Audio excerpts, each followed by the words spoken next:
Coming up next, President Donald Trump makes his first trip to the Rio Grande Valley amid a partial government shutdown over the fight for the border wall. We tell you what occurred during this presidential visit. Plus, a public comment section is held regarding a prospective gas liquidation project passing through the port of Brownsville. We have the details on the new parking lot counters installed across campus, and our first spotlight of the month for the year features Paola Alaniz. We have this and more. UTRGV-TV starts now.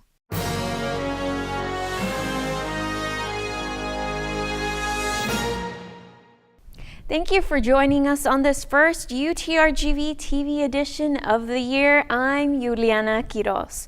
On this week's top story, President Donald Trump makes his first trip to the Rio Grande Valley and lands in McAllen amid a partial government shutdown over the fight for the border wall. Our chief reporter, Nathaniel Puente, tells us what occurred during this presidential visit.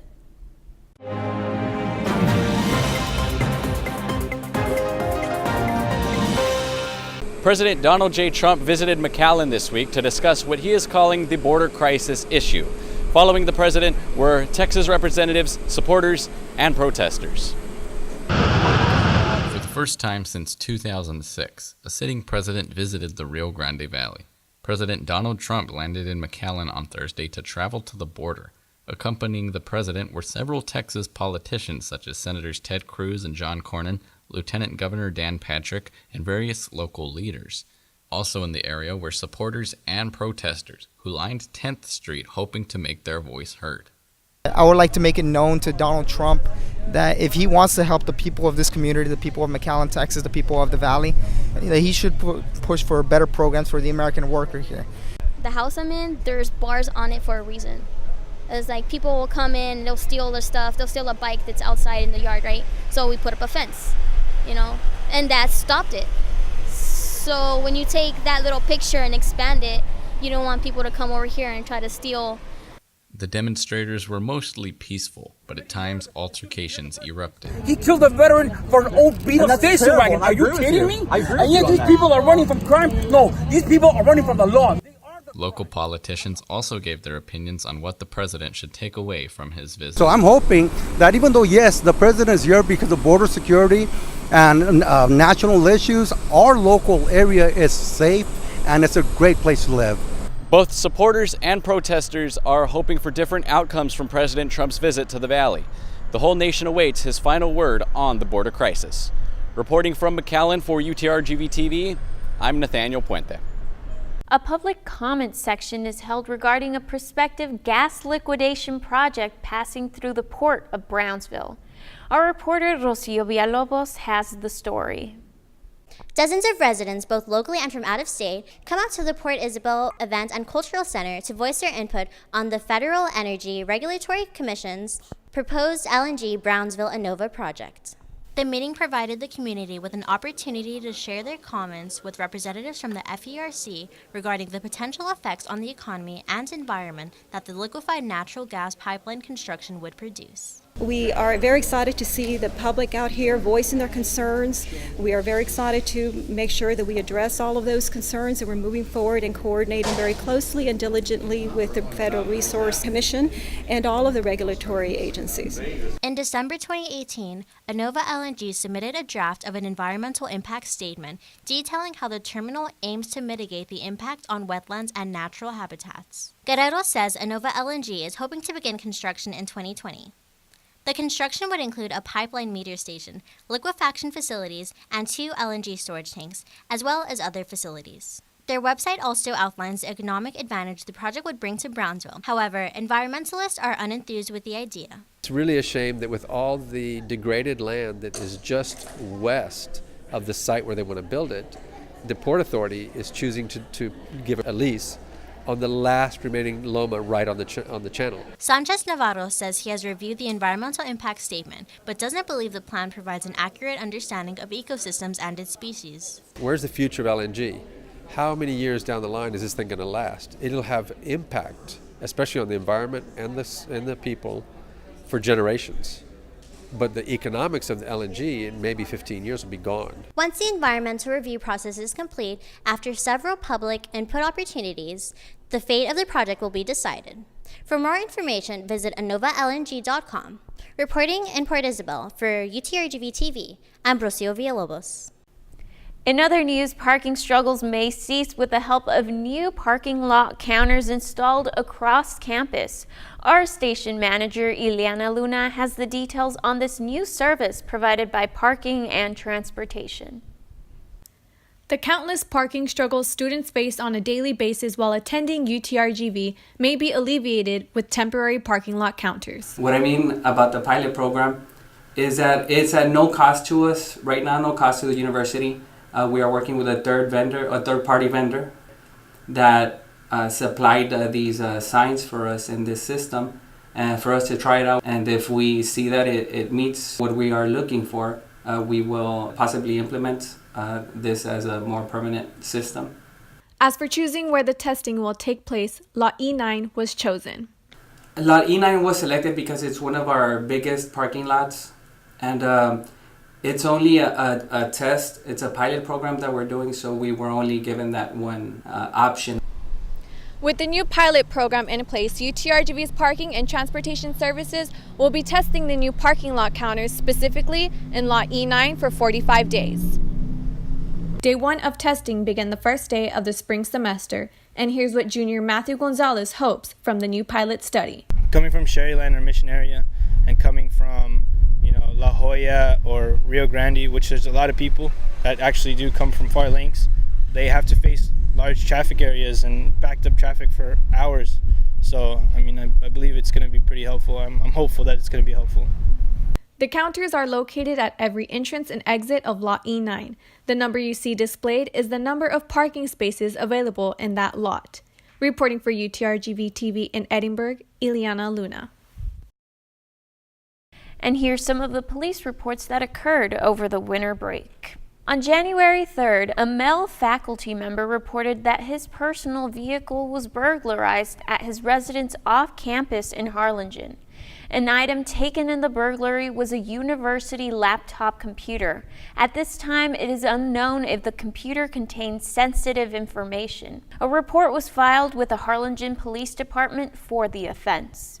That same day, UTRGV PD was contacted by the Weslaco Police Department and advised that a male faculty member was having suicidal ideations. Weslaco PD was initially contacted by a concerned family member. UTRGV PD checked the faculty members' offices located on the UTRGV Edinburgh and Brownsville campuses and surrounding areas to no avail. Weslaco PD later contacted UTRGV PD and reported that the male faculty member was found deceased of an apparent suicide in rural Weslaco. The Hidalgo County Sheriff's Office is currently conducting the death investigation. On January 8th, a female staff member reported that she saw her ex-boyfriend, a former UTRGV student, at the Performing Arts Complex. The female staff member stated that she felt uncomfortable and was afraid of her ex-boyfriend. Upon further investigation, it was learned nothing criminal occurred and the ex-boyfriend had recently graduated from UTRGV. He was issued a criminal trespass warning and left campus without incident. Hello everyone, welcome back to another Spotlight of the Month, our first Spotlight of the Month for this year. And for this first Spotlight, we've invited Paola Alaniz. Thank you so much for being here with us today. So she graduated in December 2017 with a Bachelor of Business Administration in Accounting. She graduated with a Master of Accountancy in December 2018. And she will start working in August of this year with Ernst Young, and this is one of the world's largest accounting firms. So thanks again for being here with us today. So we're just going to talk about a little bit about what led you to this job, this dream job of yours that I might think it would be a dream job of yours. So first of all, what sparked your interest in accounting, or what was your source of inspiration for that? Yes. So when I started college, I was a bit undecided about what I wanted to do with my life. So as I mentioned throughout the story, I did jump around a little bit from major to major, and I set my mind that I thought I wanted to be a corporate lawyer. Okay. So I went into business. I changed my mentality right there and there because I was tired of feeling like I haven't achieved much. I was just like, you know what, like I want to be able to get excited every day. So when I first started my first accounting course, I was very open to try a new thing. I had not made my mind there that I wanted to do accounting. But I think a lot of it was because I had a great professor, a professor who challenged me to give the best version of me. And I think it was his mentorship and his challenges that really pushed all my buttons to strive to do better. And in the process of me trying to be a better student, I learned that I had a specific skill set. It was, accounting is challenging, the business language of business is very challenging. And as a student, you start realizing things that, am I capable of doing this? Am I capable of not doing it? So just having a professor who genuinely cares about his students and tell you all about all these opportunities out there for you. So, and who was this professor? It was Professor Andres Bello. Okay. Yeah, he's a great guy. He's very strict and very self-disciplined, and I think that's what he instills into his students, and I think that was the case for me. Okay, so we're going to move on. I want you to tell us a little bit more about Ernst Young and what it is, what you did there, because she did intern there at Ernst Young. Tell us more about that, your experience, and tell us what you expect to do later this year. Yes, of course. So Ernst Young is one of the most important and the most successful firms across the world. They provide services in the assurance, in the tax area, tax department, consulting, and advisory services. I, in fact, I interned in the tax department, and I found a great value of interning there because I was the only intern. It was very scary because a lot of my friends who have also interned in EY. And this was in San Antonio? Yes, it was in San Antonio. So a lot of my friends interned in Houston, and they had several people that interned with them as well in the tax department or in the assurance department. I was by myself, so it was very overwhelming and very scary. But I think it opened the door for me to make new friendships, to find resource in the seniors and the staff and in my counselors. They have a great mentoring system, and I think that's what makes Ernst Young so great. What sort of advice would you give students that are unsure about their future and are like insecure about having a job right after graduation? Okay, so I can only speak on things that really worked for me, and I think if anybody had the answer to that question, it would just be very easy to follow those footsteps. I think feeling insecure, it's just normal. Right. Everybody go through it, but what's not okay is just you don't give yourself 100% to try different things. I think if you're feeling insecure or not secure about what you want to do with your life, go out there and try new things. Be open to find your passions and taking different classes and making sure you give yourself 100% in all of them. And also be willing to fail on them because it's just a process of trial and error. And in that process of working hard, you might discover yourself, and that's what happened to me. And that's the key, I feel. Okay. I think that's it. Well, thank you so much, Paola. Thank you for your words. Thank you for making that impact on our university. And we wish you the best of luck this year. Thank you. Out there at your job, conquering the world with Ernst Young. Thank you so much. I do want to point out that while I did receive this opportunity, it's definitely not a success story.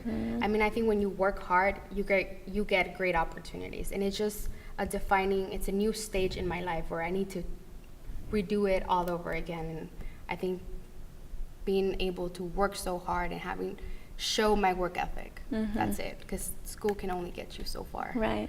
Well, thank you so much, Paola. This is our Spotlight of the Month. Thank you.